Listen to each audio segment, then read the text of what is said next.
ফুলকপি শীতকালের দারুণ একটা সবজি। এটা যে কোনো উপায়ে রান্না করলে ভীষণ মজার হয়। তার চেয়ে মজা লাগে যদি এটা দিয়ে ফুলকপির পাকোড়া করা হয়, আর এটা সকাল বিকেলের নাস্তায় পরিবারের ছোট বড় সবাইকে খাওয়ানো যায়।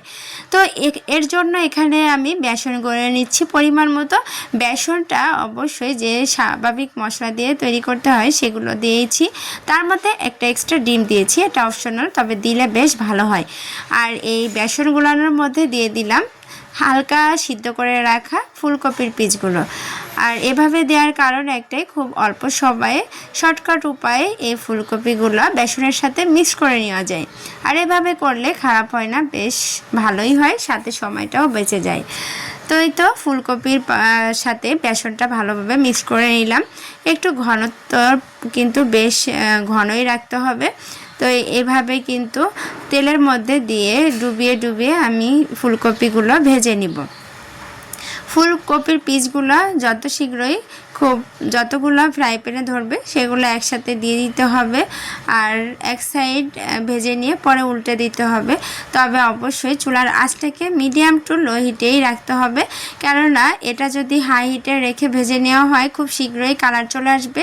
সেক্ষেত্রে ভেতরটা সিদ্ধ হলেও খেতে কিন্তু ভালো লাগবে না। আর যদি একটু সময় নিয়ে ভাজা হয় তাহলে বেশ ক্রিস্পি ক্রিস্পি একটা ভাব আসে, খেতেও দুর্দান্ত হয়। তো এই তো যেগুলো আমার দেওয়ার প্রয়োজন ছিল দিয়েছি। এখন আমি এক সাইড প্রায় কালার চলে আসছে, গোল্ডেন গোল্ডেন কালার। এরপরে এই সাইডটা তুলে উল্টে দিচ্ছি।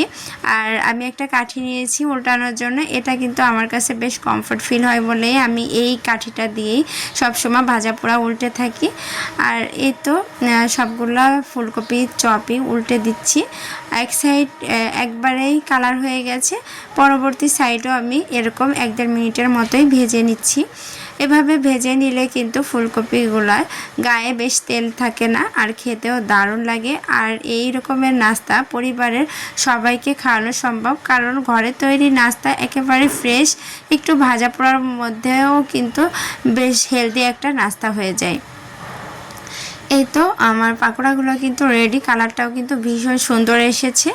আর এভাবেই আমি সবগুলো ফুলকপির পাকোড়া তৈরি করে নিব। আর এভাবে আপনারাও চাইলে করে নিতে পারেন, খুবই শর্টকাট উপায়ে। আমি যেহেতু ঘরে তৈরি করি, তো আমি সবসময় ট্রাই করি যে কিভাবে শর্টকাট উপায়ে আমি নাস্তাগুলো করে নিতে পারবো।